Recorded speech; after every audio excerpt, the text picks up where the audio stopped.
दवा नाही कोनो दारू नाही और नाही कौनो नशायो भारी है और जबले जिंदा हैं तबलो खिलिए शपथ लई हमने या भारी है। अब का खिली तो ये मोबाइलिया में गेम खिली।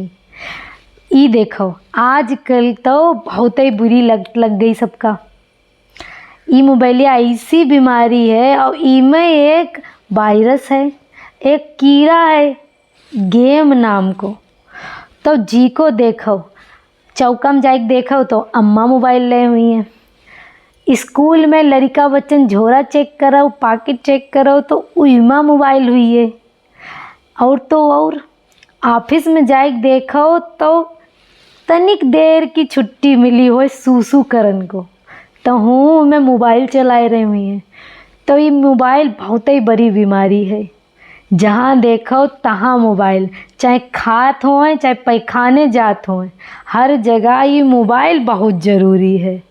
तो भाई साहब ये मोबाइल को खूब चलाओ और खूब ही चलाओ, कौनो दिक्कत नहीं है।